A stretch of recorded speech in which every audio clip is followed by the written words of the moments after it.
international break sudah selesai, sekarang sudah waktunya kita kembali fokus ke klub yang kita dukung masing-masing. Kalau aku pribadi udah nggak sabar melihat AC Milan akan melawan Fiorentina di Giornata ke berapa besok, Giornata ke segitulah pokoknya. Selain itu juga Inter Milan akan melawan AS Roma, sebuah grande partita. Kita lihat Roma sekarang, pokoknya Roma ada di peringkat kedua. Suatu hal yang cukup mengejutkan, mengingat si Gasperini ini juga baru musim pertamanya di Roma tapi bisa langsung nyetel. Nah, tapi kita nggak akan preview Serie A karena akhir-akhir ini ada suatu hal yang mengguncang timelineku, jadi kayaknya menarik untuk diangkat, yaitu seputar dua youngster dari Italia. Sebenarnya beda satu generasi mereka berdua, tapi sama-sama menjadi fenomena baru.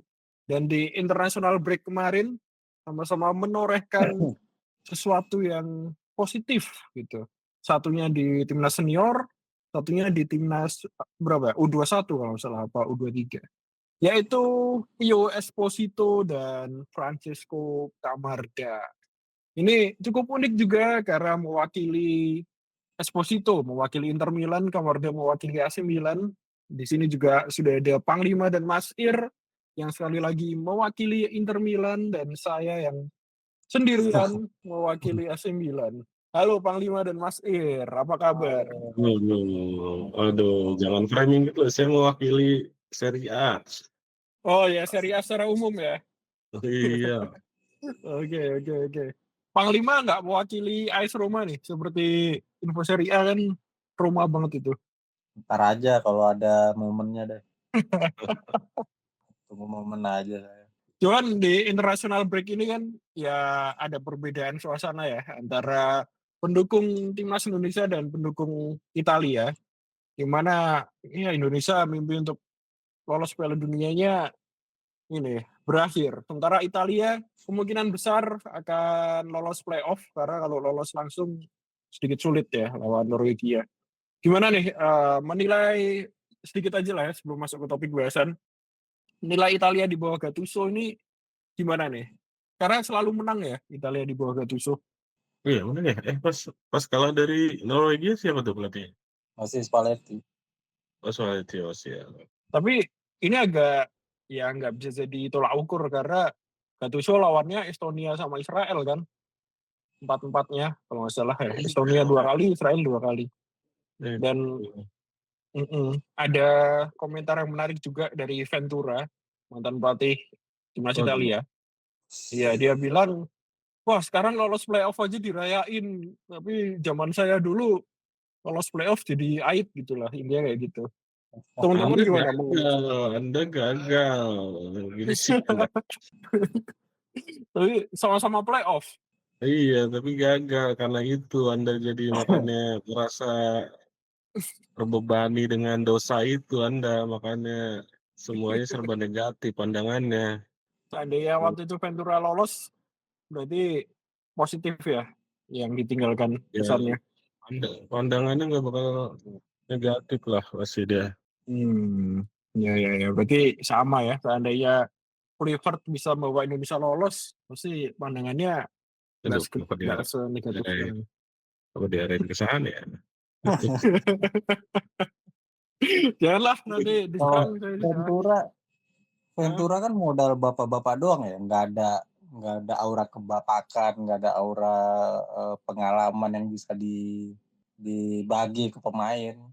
Modal Hmm. tampang bapak-bapak doang udah jadinya ya nggak berhasil. Iya, iya, iya. Sedangkan Gattuso at least ini ya disegani pemainnya, ada presence-nya sendiri aja bisa bikin pemainnya gentar gitu mungkin ya. Baru Dan Gattuso. mungkin kenapa yang sekarang cukup dirayakan sama publik Itali ya karena dari awal kualifikasi kan emang udah bukan nggak menentukan ya Pak, nggak meyakinkan ya. Hmm. Itali dari awal kualifikasi nggak meyakinkan, dibantai Norwegia, terus lawan kayak Moldova, Estonia, tahu siapa lah itu juga kan nggak meyakinkan gitu menangnya. Jadi makanya mulai banyak keraguan, bahkan mulai banyak ketakutan yang muncul kalau Italia bakal hat-trick gagal ke Piala Dunia. Nah, ketika ada pergantian pelatih, ya nggak ada salahnya dirayakan gitu. Karena kan pergantiannya kan di tengah kualifikasi nih, Iya. dengan alasan yang jelas, nggak seperti yang satu lagi tuh nggak ada alasan yang jelas tiba-tiba ganti pelatih gitu. Iya betul. Harus sudah feeling akan diarahkan ke sana. Ternyata benar diarahkan ke sana. Ya. Sama, tapi hasilnya beda. Ya, Itulah bedanya. udah jalan masuknya tadi Mas, jadi saya arahin out. Iya. Ya pokoknya kalau Italia akhirnya nggak lolos ya berarti itu sebenarnya nggak bisa sepenuhnya menyalahkan Gattuso ya. Ini ketua federasinya harus dievaluasi ini udah. Iya. Pikirin Iya. ini grassroots-nya, pikirin pembinaannya ini. Roadmap-nya Asal ya. jangan sampai nanti amit-amit ya Italia gagal Gattuso dipecat, terus si siapa ketua FIGC-nya si Gravina ditanya gimana penuntutan Gattuso. Loh, jangan tanya saya sekarang lagi jadi menteri olahraga. Iya, Benar. tanya ketua FIGC dong. Menteri olahraga lucu. Menyala teman-teman, menyala. Baru awal mulai sudah menyala ini. Ini nanti di update story sama Mas Dito ini, captionnya baru awal sudah menyala. Waduh, dapat shoot out nih dari teman Serie A nih, Dito. Apa biar seneng karena dia salah satu pendengar paling setia gitu nih. Yes. Tadi udah bahas Gattuso, kita langsung ke topik intinya aja. Pio Esposito dan Francisco Camarda. Di timelineku seperti yang aku bilang tadi, udah mulai banyak perbandingan nih antara fans Inter Milan, fans AC Milan, bahkan fans sepak bola Italia secara umum udah mulai membanding-bandingkan siapa lebih baik, siapa yang akan jadi striker masa muda timnas Italia, striker masa depan timnas Italia. Sudah mulai banyak perbandingan. Tapi malam ini kita nggak usah bandingin lah ya, kita nggak usah mencari siapa yang terbaik, karena pasti Camarda akan kalah, karena pasti teman-teman akan memilih Pio Esposito. Jadi kita coba seobjektif mungkin. Ya, aku udah tahu deh, pasti arahnya ke sana. Makanya butuh satu orang fans Milan lagi di sini untuk nemenin aku. Tapi ya wis lah, sekarang kondisinya masih 2 fans Inter lawan 1 fans Milan. Kita coba objektif untuk menilai Camarda dan Pio Esposito. Nah, sekarang kita mulai dari Camarda dulu. Aku mau minta tolong Panglima untuk menceritakan A to Z seputar Camarda nih. Awal munculnya gimana, lalu prospeknya di masa depan seperti apa sih, dan apakah sekarang dia udah ada di jalan yang benar untuk memenuhi potensinya di masa depan. Nah, Camarda, 2 fans Inter, 1 fans Milan, tapi saya disuruh bahas Camarda. Mumpung Camardanya lagi nggak di Milan. Oh iya bener. Dipinjemin ke mana? Lece. Tapi yang jelas Camarda emang udah mencuri perhatian sejak tahun lalu apa 2 tahun lalu, yang dia 2 tahun lalu ya pas pelatihnya masih Pioli ya, di mana Camarda itu dikasih kesempatan untuk pertama kan latihan bareng tim senior. Latihan bareng tim senior umur masih 15 tahun itu karena ada badai cedera di AC Milan. Jadi Pioli nggak ada pilihan lain, akhirnya manggil Camarda. Walaupun pemanggilan itu awalnya nggak serta-merta membuat Camarda langsung masuk skuad atau bahkan jadi masuk sebagai pemain pengganti juga enggak. Tapi seenggaknya masuknya nama Camarda ke dalam latihan tim utama Milan itu menjadi fenomena baru, karena dia ternyata punya catatan gol yang spektakuler untuk anak umur 15 tahun, dengan ratusan gol ya, saya 100 atau bahkan lebih, mungkin 200-an gol cuman dari 87 pertandingan. Entah itu latihan penalti dihitung atau enggak, saya juga nggak paham. Yang jelas jumlah gol itu ya untuk pemain seusia dia atau bahkan pemain yang senior pun ya itu luar biasa. Karena nggak banyak juga pemain yang udah berkarir selama puluhan tahun misalkan, sekalipun dia posisinya striker yang bisa mencetak, ratusan gol gitu. Kalau di sini, di data yang saya baca ini 483 gol dari 87 pertandingan. Dan itu kan Gila. butuh waktu puluhan tahun lah untuk pemain-pemain di level profesional ya, untuk bisa cetak gol sebanyak itu. Tapi Camarda mungkin kalau hitungan, profesional ya butuh waktu 2 musim doang bikin gol sebanyak itu. Nah itu yang membuat akhirnya dia, menjadi fenomena waktu itu bersama AC Milan sampai, waktunya tiba dia bener-bener dimainin sama Pioli karena emang udah nggak ada jalan lain lagi bagi Pioli, mengutak-atik skuad dengan pemain seadanya waktu itu. Walaupun ya nggak ada gol juga, nggak ada gol, nggak ada assist yang dibuat. Bahkan, kalau nggak salah Camarda itu baru dimainin di pertandingan ketiga setelah dia ikut pelatihan bareng gitu, dan waktu atau menit bermainnya juga nggak nyampe 5 menit kalau nggak nyampe 5 menit atau nggak nyampe 10 menit lah, pokoknya emang seminim itu. Tapi seenggaknya untuk pemain yang masih umur 15 tahun dapat menit bermain di panggung semegah Serie A ya, itu, sebuah sebuah capaian luar biasa ya. Itu literally mimpi yang jadi nyata lah, terutama untuk Camarda yang memang dia dari kecil udah di Milan. Dan yang unik, ada sedikit cerita unik dari Francesco Camarda waktu dia masih 14 tahun kan, pramusim tiba-tiba sama pelatih akademinya Milan, Angelo Carboni itu dia diikutkan ke tim U18 Milan untuk menghadapi tim utamanya Milan. Pramusim di Milanello itu kan ditonton sama semua jajaran direksi ya, termasuk waktu itu masih ada Paul Maldini gitu. Dia main, Camarda main 14 tahun, masih 14 tahun dia main, dan tim utama Milan waktu itu emang, full squad termasuk Tomori yang nge-marking Camarda sepanjang pertandingan. Tapi, yang mengejutkannya adalah Camarda bisa cetak gol. Dia cetak gol ke gawang, Milan senior waktu itu, sekalipun dijaga sama Tomori.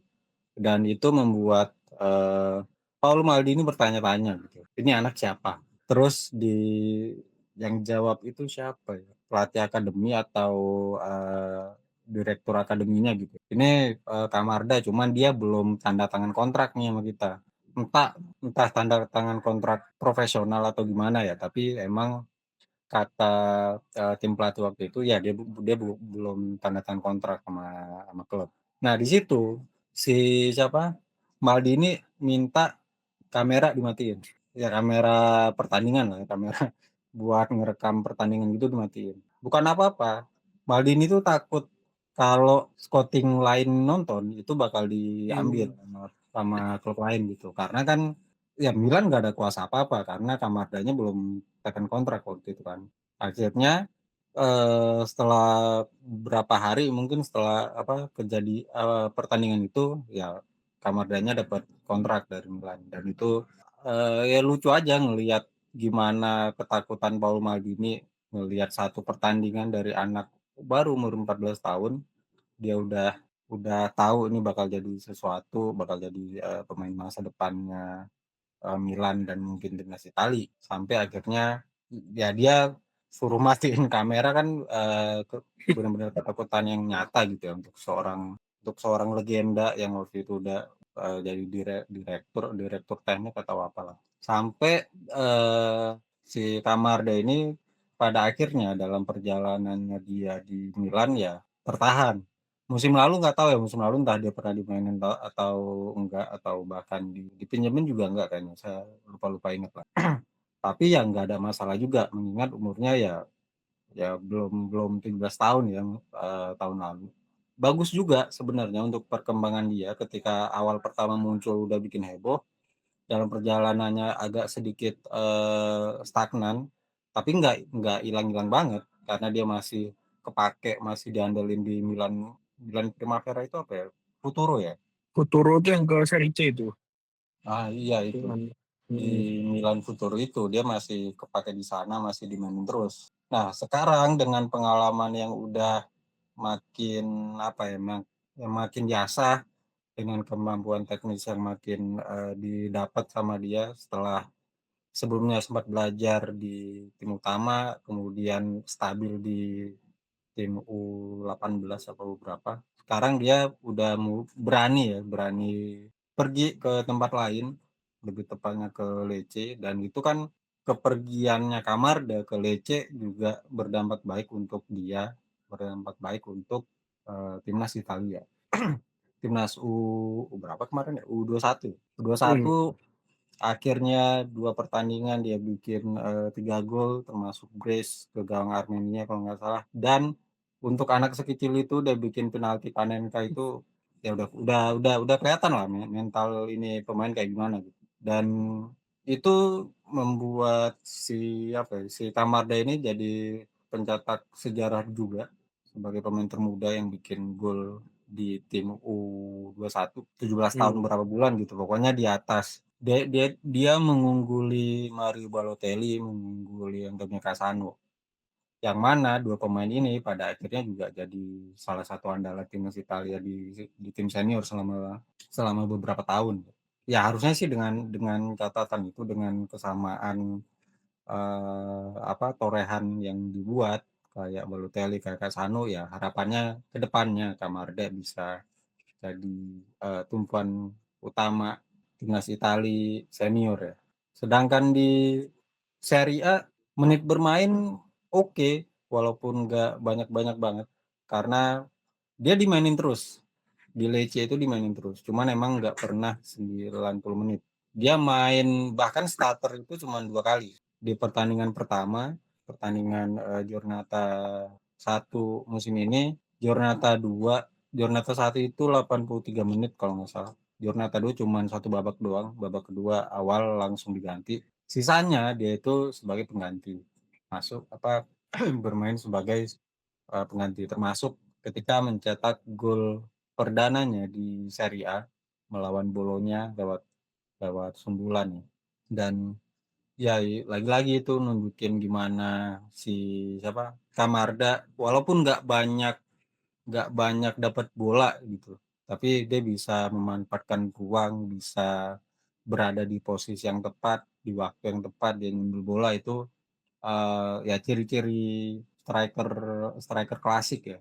Dan ini kan yang sebenarnya udah lama hilang nih dari sepak bola modern sekarang. Striker klasik yang nggak banyak nyentuh bola, nggak banyak terlibat dalam pertandingan, tapi tahu kapan harus berkontribusi, tahu kapan bisa jadi pembeda, jadi pahlawan tim itu dia tahu. Nah, ini yang diharapkan bisa jadi masa depan yang menjanjikan untuk timnas sebenarnya. Karena kalau kita lihat kemunduran timnas dalam beberapa tahun terakhir, timnas Italia dalam beberapa tahun terakhir itu salah satunya karena strikernya kurang. Nah, sekarang Camarda muncul, memang masih terlalu dini, tapi seenggaknya kan arah ke sana udah ada. Belum lagi Pio Esposito mungkin yang sekarang udah menjadi bagian dari timnas dan udah bikin gol juga. Itu juga bisa bisa membuat timnas Italia yang dulunya ada Christian Vieri, ada Filippo Inzaghi, ada Luca Toni, itu bangkit lagi nih. Era-era striker nomor 9 badan gede, ganas itu ya muncul lagi dengan kemunculannya nanti Esposito, Pio, sama Camarda mungkin beberapa tahun mendatang. Seperti itu. Oke, sedikit menambahkan. Sorry Mas, selain tadi yang Maldini, itu kemarin waktu Camarda bikin gol ke gawang Bologna, dia juga kan ada kayak testimoni dari Ibrahimovic ya. Yang mana Ibra itu nunjukin isi DM-nya Camarda, bilang halo saya Francesco Camarda bla bla bla. Dengan ya Ibra dengan captionnya ya, dulu lo memperkenalkan diri sebagai Francesco Camarda, sekarang semua orang tahu lo. Itu nunjukin harapan besar terhadap Camarda dan ya menjadi harapan juga supporter timnas Italia, nggak cuman AC Milan ya, tapi juga supporter Italia melihat striker sekarang tidak terlalu meyakinkan. Mungkin tambahan sedikit ya. Musim lalu tuh Camarda hampir mencetak rekor sebagai pencetak gol termuda di Liga Champions. Waktu itu lawan klub Brugge, umurnya masih 16 tahun. Dia nyetak gol sundulan, udah dirayaan emosional banget sama seluruh pemain dan seluruh stadion.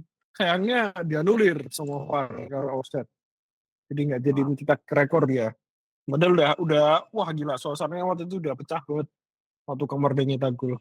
Mungkin Mas Ir ada tambahan sedikit soal Camarda.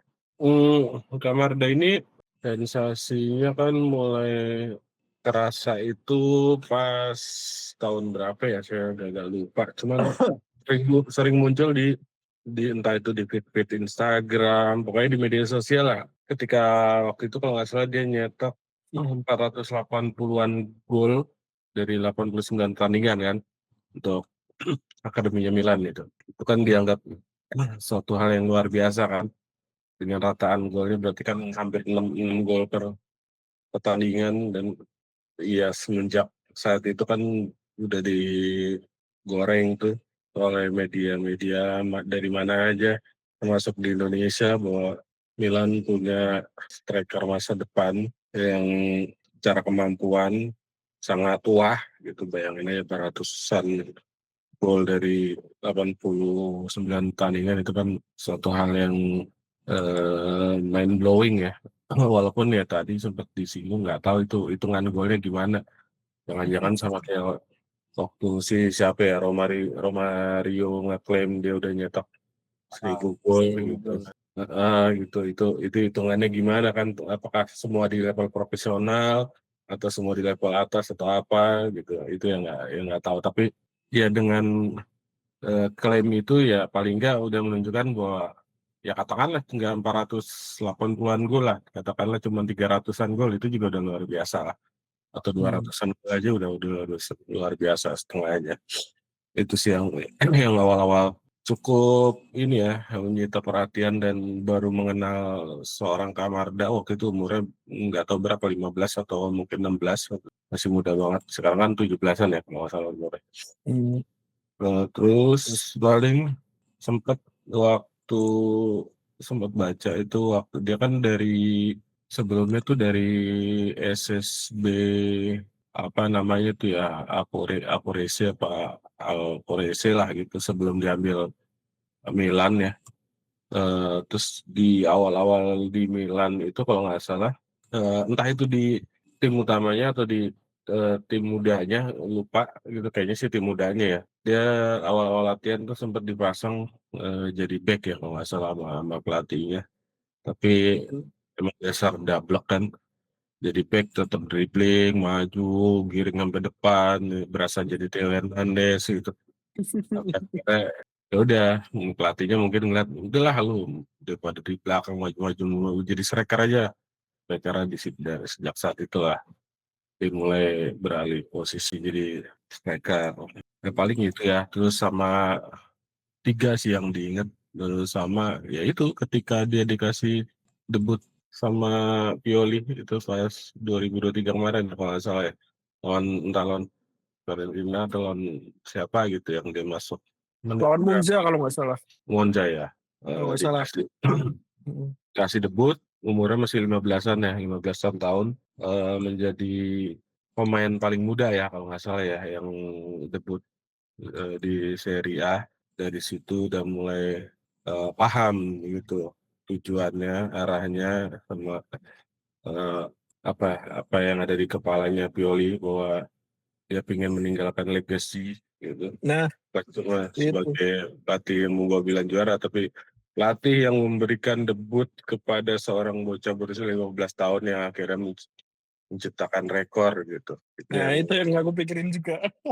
Iya, memang sengaja. Walaupun dia tahu ketika Camarda masuk ini nggak bakal ngasih impact apa-apa gitu, tapi ya udah, yang penting catat nama saya dalam sejarah, yang memberikan debut adalah saya nih, seorang Pioli.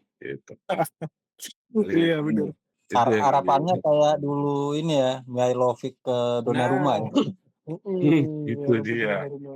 Nah, kan itu sampai sekarang kan masih teringat jelas ya, dalam sejarah tercatat jelas gitu. Mihailovic adalah orang yang memberikan debut. Nah, ini sekarang Pioli itu namanya. Pasti nanti ada di Wikipedianya lah. Gitu ya, ya.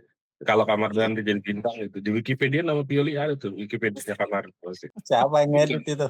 Bukan diedit sama ini ya, teman kita ya, bukan ya. Iya. Kamarda kemarin sebelum Kalece musim lalu ini kan jadi apa ya? Menghadirkan kebimbangan buat petinggi Milan sama buat fans Milan karena Kamarda di Milan Futuro itu dipandang terlalu overpower. Pun juga Milan Futuronya ini nggak apa ya, nggak bagus progresnya, bahkan degradasi kan Milan Futuro dari Serie C.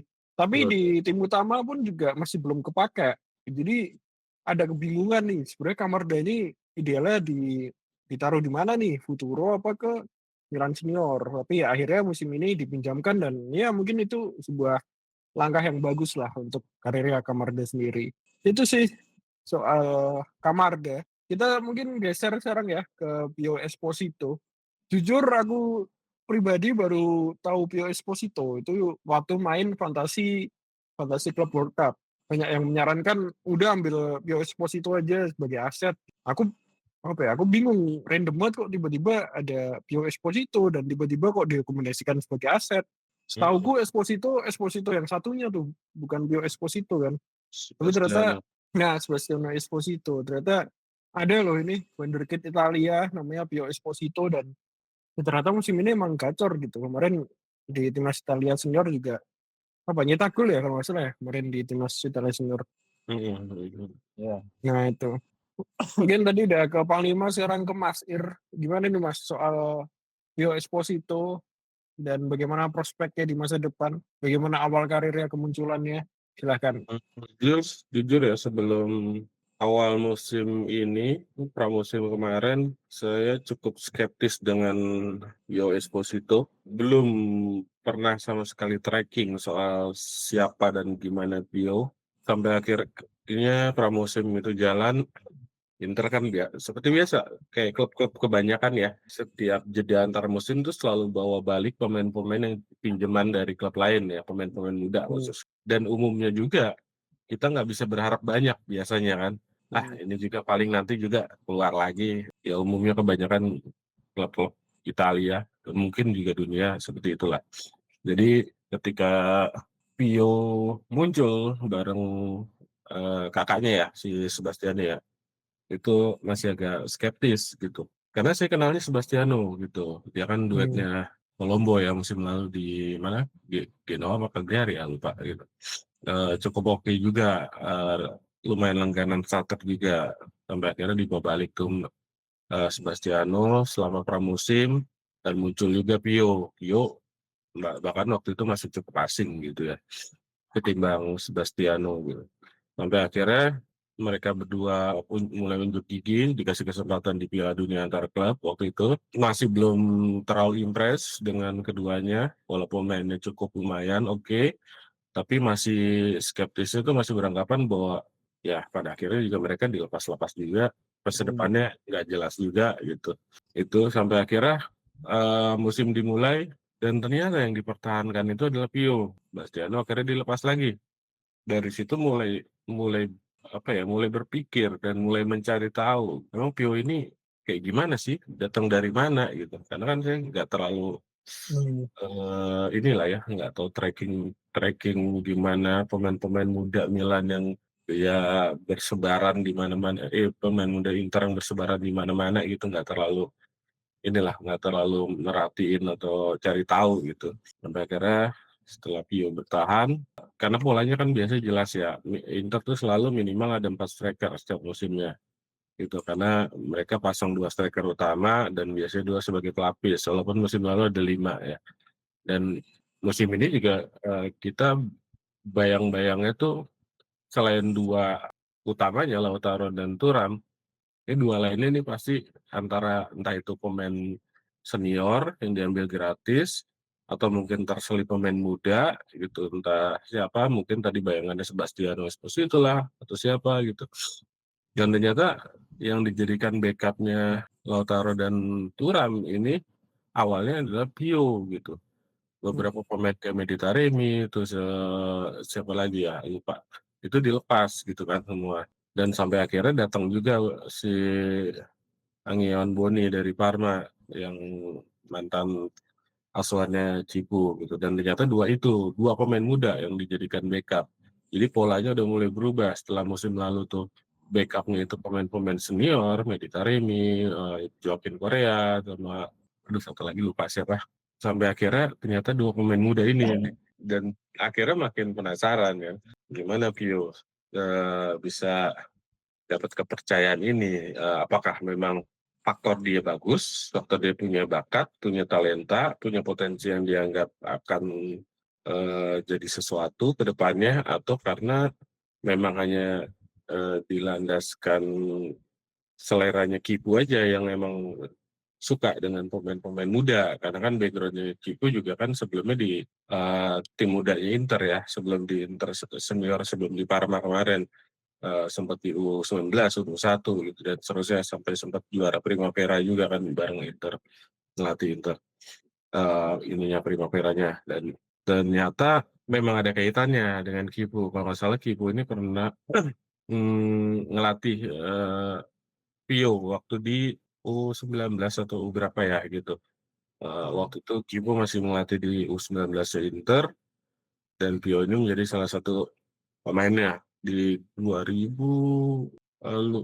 lupa 2022 mungkin 2021 aku sempat bacanya dan Pio ini ternyata gacor di sana nyetak sekitar 15-an gol dari 20-an penampilan kalau nggak salah dan ikut tampil juga di ini apa Liga Champions pemain muda siapa sih? UEFA Youth Cup, apa? Oh iya Youth League. Youth League. Ya itu dan setelah dicari tahu lagi mundur dia kan awalnya dari akademinya Brescia kalau nggak salah. Akademi Brescia diambil sama Inter di usia muda, terus digodok di akademinya Inter, sampai akhirnya ya itu sempat dilatih Kipu, dan akhirnya dipinjemin kan ke Spezia kalau nggak salah. Di Spezia itu lumayan bahkan terbilang oke, walaupun mainnya di Serie B. Di musim keduanya kalau nggak salah ya, musim pertama masih kurang jumlah golnya kalau kita mengacu pada gol ya kalau tolak ukurnya. Musim kedua itu udah nyetak ya 2 digit gol lah gitu dengan main hampir full kayaknya seluruh pertandingan di 2024 apa kalau nggak salah dan sampai akhirnya dia dibawa pulang Inter di musim panas kemarin kan. Bahkan berita-berita yang beredar Pio ini sempat diincar banyak klub Eropa tuh kayak model City, City apa ya MU ya.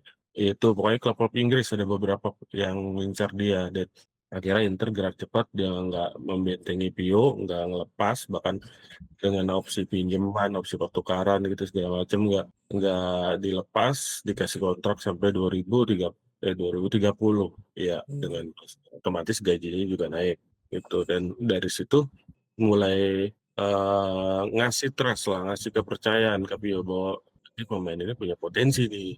Sampai akhirnya ada beberapa fakta lagi yang muncul seliweran gitu, termasuk waktu nonton kayak tuh videonya ada admin Info Seria yang juga teman kita sama Info Azuri itu di podcastnya salah satu presenter namanya Tio Nugroho gitu disinggung waktu itu soal oh ya siapa aja sih pemain-pemain di bulan Piala Dunia U20 yang waktu di Argentina itu yang bisa step up di klub-klub gede atau seenggaknya main jadi starter lah di klub-klub Serie A. Disebutkan lah nama-nama kayak kalau Cesar Casadei udah tahu lah karena dia jadi top skor waktu itu kan dan sempat di Chelsea gitu. Terus ada Simon Pafundi juga cukup familiar sampai akhirnya muncul nama Pio Esposito. Di situ baru nggak bahwa Esposito main tuh di Piala Dunia U20 dan tadi sempat Mas Hendra juga kan sebelum kita take podcast sempat ngasih tahu juga kalau ternyata dia pemain termuda waktu Piala Dunia U20 itu di skuad Italia waktu itu yang Bareng ngelatih Pak Fundi, 17 bareng tahun. Pak Fundi. Cuman bedanya kan karena Pak Fundi ini posisinya gelandang serang ya kalau nggak salah. Kalau Pio kan striker gitu deh. Akhirnya ya udah kebayang tuh seberapa bagusnya sih seorang Pio, karena kalau ngelihat dari catatan karirnya dia juga memang naiknya tuh bertahap dari timnas U17 sama U16 gitu. Pokoknya bertahap dari U17, U18, U19 dia merasakan semua level kelompok usia di timnas Italia sampai akhirnya yang terakhir kemarin dapat debut itu di timnas senior gitu. Dan cukup menariknya kan karena di level klub Pio ini kan bukan pemain utama ya, masih pemain rotasian, pemain pelapis. Tapi langsung dapat kepercayaan dari pelatih timnas Italia, Gennaro Gattuso untuk main di kualifikasi Piala Dunia. Dari situ udah punya pandangan kalau potensi Pio ini sebenarnya diakui oleh banyak pihak gitu, termasuk pelatih timnas gitu. Karena kan ya terlepas dari memang Italia masih agak-agak krisis penyerang ya, masih mencari-cari striker yang bakal jadi andalan siapa gitu.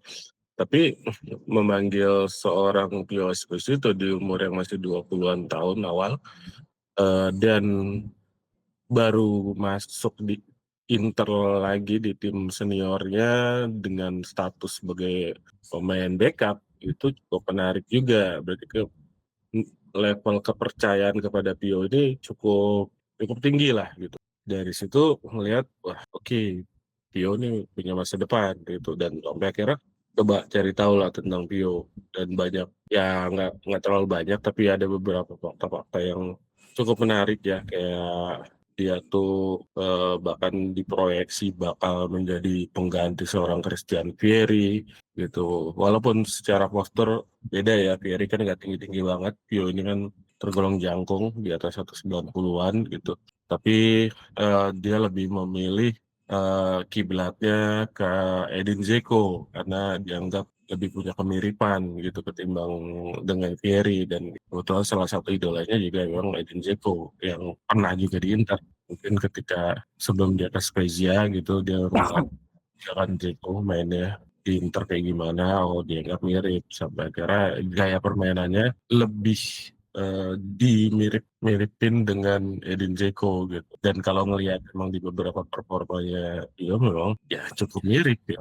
Sama-sama jangkung juga, secara skill juga lumayan oke, secara kerjasama tim positioning dan lain sebagainya emang cukup banyak kemiripan gitu. Dan termasuk yang cukup menarik gitu ujian dari seorang Antonio Di Natale. Di Natale ini kan sempat jadi salah satu staff, entah itu direksi atau manajerialnya di Spezia ya, walaupun nggak ketemu sama Pio. Di Natale itu pernah di Spezia sampai 2020-an kalau nggak salah. Nah, Pio ini kan ke Spezia dipinjeminnya kan 2023 ya. Tapi ternyata si Di Natale ini waktu Pio datang ke Spezia, dia udah tahu siapa Pio ini dan seberapa besar potensinya. Sampai akhirnya Di Natale itu benar-benar ngasih pujian yang luar biasa ke Pio karena dianggapnya bahwa ini bakal jadi seorang pemain besar lah, atau minimal kalau nggak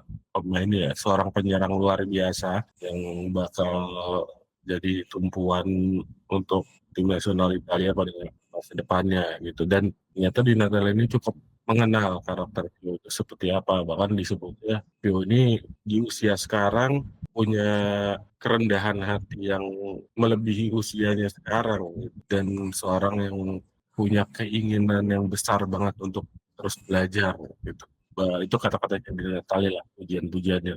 Dan sampai akhirnya Di Natale juga prediksi bahwa mungkin sekitar 10 atau 15 tahun ke depan Pio ini bakal jadi salah satu penyerang bintang gitu di level dunia gitu. Dan arahnya udah kelihatan sih, termasuk di Inter gimana, di timnas Italia udah dapat debut, udah nyetak gol juga kemarin. Terus sampai akhirnya di tahun ini Pio masuk dalam nomine Golden Boy kan, Hmm. pemain muda terbaik dunia itu versi FIFA ya kalau nggak salah ya. Ya berarti Ya. kan disejajarkan dengan banyak pemain muda hebat ya, kayak termasuk Lamine Yamal dan lain-lain kan. Berarti ya emang seistimewa itu seorang Pio gitu di mata, nggak cuma di mata orang-orang di Italia dan ternyata di mata dunia juga dia udah dapet spotlight juga.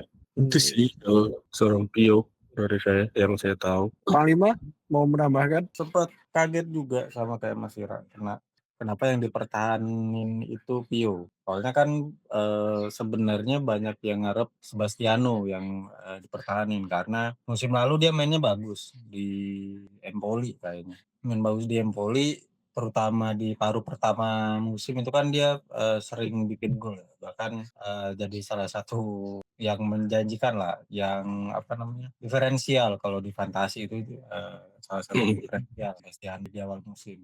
Nah, ketika dia balik ke Inter di pramusim ini, dia juga ya oke-oke aja sebenarnya. Tapi entah kenapa Pio yang justru mencuri perhatian, terutama ketika dia juga dibawa ke mana Piala Dunia antar klub, bikin gol juga ke gawang Perpet kayak kalau nggak salah.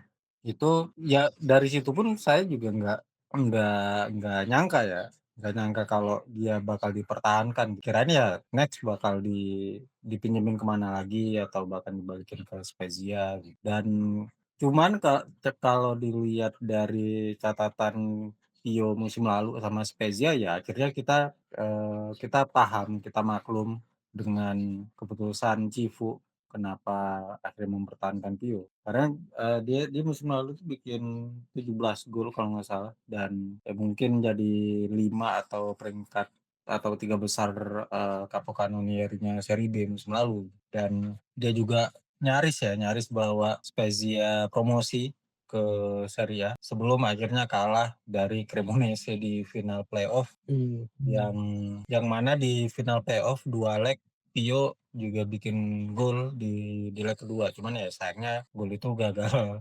mempersembahkan kemenangan karena Spezia-nya kalah 3-2. Sebenarnya dari situ sih udah kayak nunjukin ini Pio akan jadi sesuatu, tapi ya saya sendiri nggak nyangka nggak nyangka secepat ini. Pertama oke dia dipertahankan di Inter musim ini, tapi juga nggak ekspektasi dia bakal sering dimainin, baik itu sebagai pengganti maupun sebagai starter. Karena di musim ini aja dia udah beberapa kali starter gitu, termasuk juga di UCL kalau nggak salah lawan Ajax apa lawan kemarin terakhir juga dia ya antara lawan Ajax apa lawan Slavia Praha lah saya lupa. Dia itu juga kalau nggak salah starter. Dan ini kan nunjukin kalau Pio memang bisa jadi andalan Inter gitu. Sekalipun Inter itu punya Lautaro, punya Thuram sebagai pakem di depan, tapi Cifu juga nggak kaku-kaku banget nih. Mau utak-atik baik itu Lautaro sama Pio, Pio sama Thuram atau bahkan Pio sama Boni juga itu nggak masalah untuk Cifu karena mereka ya tetap bisa nunjukin kualitasnya. Mungkin juga karena perbedaan gaya main, karakteristik. Karena ya Pio emang nomor 9 klasik, udah ya kelihatan dia nggak banyak gerak juga, tiba-tiba bikin peluang, bahkan dia juga berani berspekulasi. Saya lupa waktu lawan apa gitu dia ada satu peluang tendangan salto. Sebenarnya bisa aja dia kontrol dulu atau nyari posisi yang tepat dulu, tapi di momen itu Pio langsung memutuskan untuk mencoba untuk tendangan salto. Tendangannya on target, tapi masih bisa ditepis sama kiper. Nah ini ya sebenarnya nunjukin kedewasaan Esposito ya, kedewasaan Pio Esposito sebagai pemain muda. Sampai akhirnya dia diberi kesempatan oleh Gattuso menjadi bagian dari skuad utama Italia dan untungnya kemarin Moisekin cedera jadi Pio yang dimainin itu juga ngagetin juga dan ya hasilnya mengejutkan. Dia bikin gol perdana dan itu bisa dibilang sebagai Oktober ini ya bulannya Pio lah. Gol perdana di Serie A, gol debut di timnas senior Italia, ya udah ini ya nggak ada kata atau ungkapan yang tepat lagi selain Oktober ya bulannya Pio. Setelah ini Oktober masih sisa kurang lebih 2 minggu. Kita lihat apakah Pio akan bisa menghidupkan ungkapannya Panglima, yaitu Oktober bulannya Pio Esposito. Kita nantikan aja. Tapi lebih jauh lagi nih, kalau misal kita berbicara putar Camarda dan Pio akan seperti apa di masa depan, mungkin masih terlalu dini. Nah, tapi aku mau mengajak teman-teman mungkin melihat dari sejarah, harapannya dari nama-nama yang disebutkan mungkin itu bisa jadi bahan pembelajaran ya. Ya meskipun Pio sama Camarda nggak mungkin dengerin ini, tapi setidaknya kita jadi punya gambaran nih apa aja yang bisa dilakukan dan nggak bisa dilakukan sama Pio dan Camarda. Jadi aku mau meminta tolong Panglima dan Mas Ir masing-masing sebutkan, mungkin singkat aja ya, satu nama posisi striker muda yang waktu masih muda ini digadang-gadang banget nih bakal jadi striker masa depan, tapi akhirnya flop. Sama striker muda yang digadang-gadang tapi akhirnya berhasil memenuhi ekspektasinya. Dan apa yang jadi pelajari dari mereka nih untuk Pio sama Camarda? Mungkin singkat aja ya karena sudah hampir sejam. Tapi aku rasa segmen ini lumayan penting nih untuk dibahas. Coba mungkin Panglima dulu sekalian. Yang flop dulu mungkin Patrick Cutrone. Iya. Patrick Cutrone, ya tadi di awal udah sempat disinggung soal Patrick Cutrone. Dia ya di Milan pertama muncul kan sangat menjanjikan ya, bahkan jadi momok juga ketika melawan Inter. Kalau nggak salah sempat bikin gol ke gawang Inter, dan itu emang benar-benar kepake banget. Cuman masalahnya Cutrone ada di pergantian pelatih. Dia kepake di eranya Gattuso, tapi ketika Gattuso cabut, Pioli masuk, ya udah nggak dilirik lagi lah. Sampai akhirnya dia pindah. Dan kepindahan ini juga akhirnya membuat karirnya tidak berkembang sampai sekarang.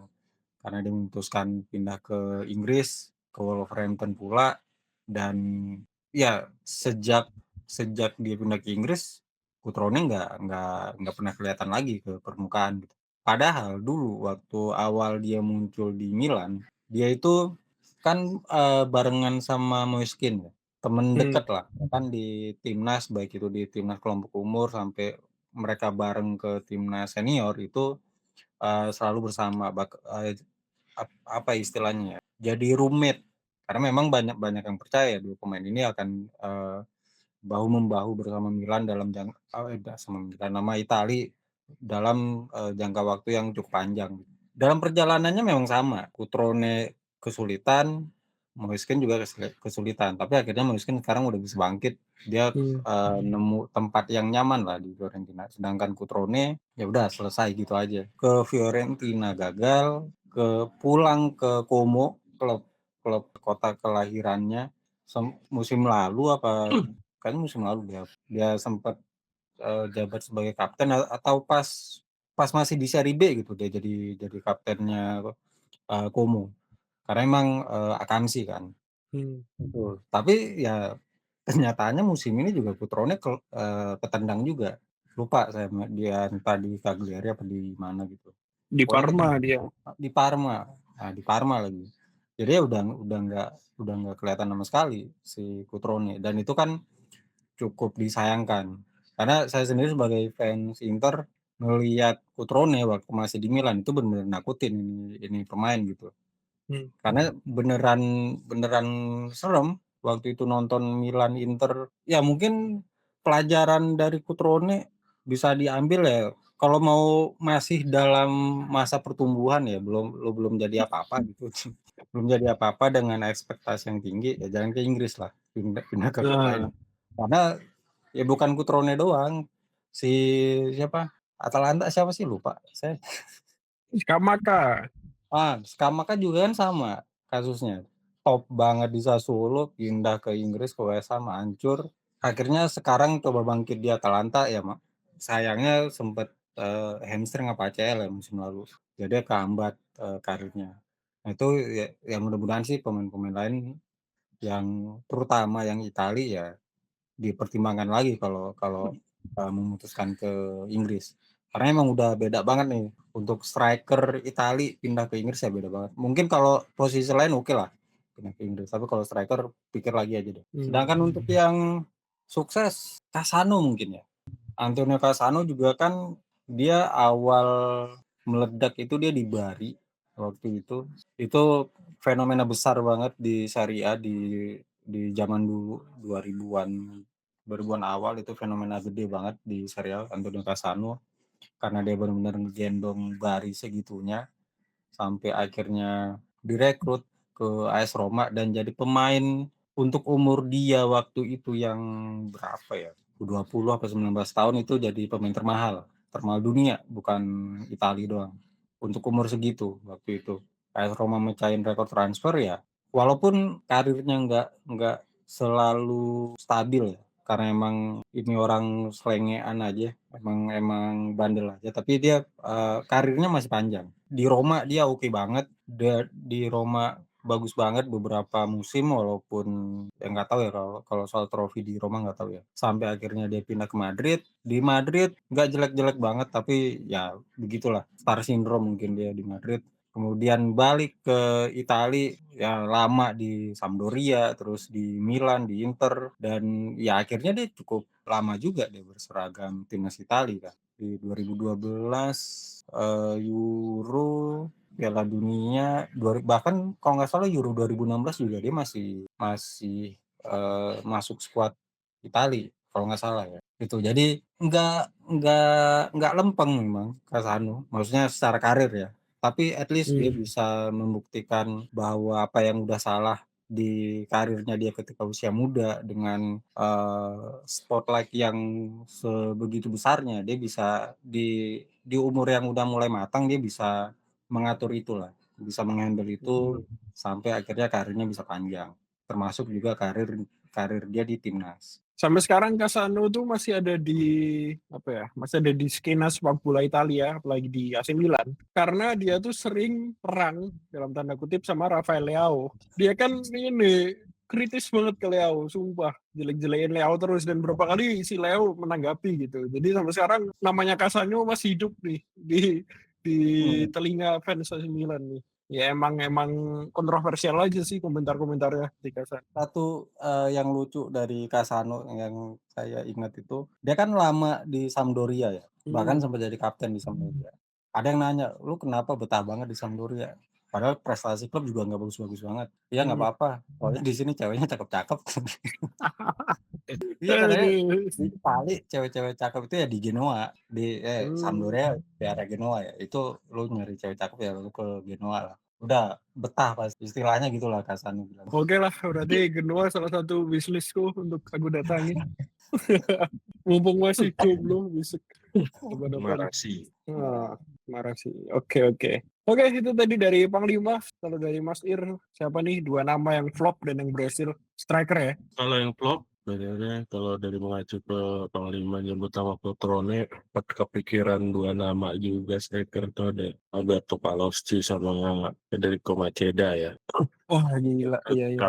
Tapi itu terlalu cepat sih, maksudnya menghilangnya walaupun Palosci sempat di Parma sih cukup oke ya, tapi setelah itu ngilang. Kalau Maceda malah cuman di beberapa one match wonder mungkin. Itu.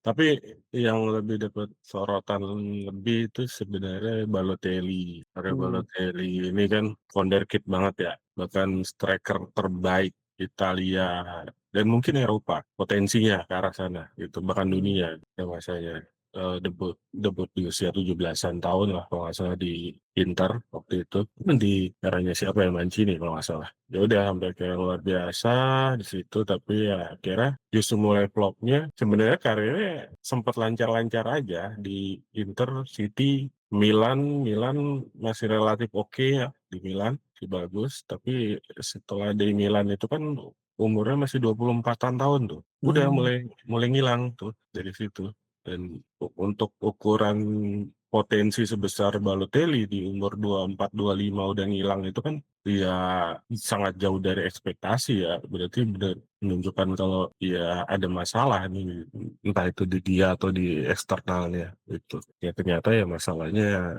lebih kayak itu, karakternya dia ketimbang faktor eksternal atau faktor-faktor lain.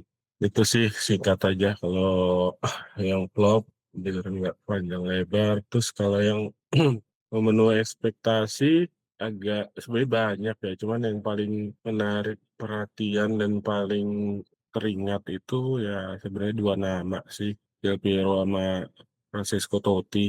Karena Hmm. dari awal karir mereka berdua memang udah digadang-gadang jadi wonderkid, jadi the next big thing, bla bla bla. Sampai akhirnya karirnya begitu lancar, dari usia muda udah jadi wonderkid, step up ke tim senior, sampai akhirnya langsung cuma butuh waktu mungkin semusim sampai akhirnya benar-benar jadi andalan utama dan akhirnya gacor, akhirnya jadi bintang, jadi kapten, terus step up lagi di timnas Italia juga jadi andalan dan seterusnya. Ya karir mereka dari muda sangat lancar gitu.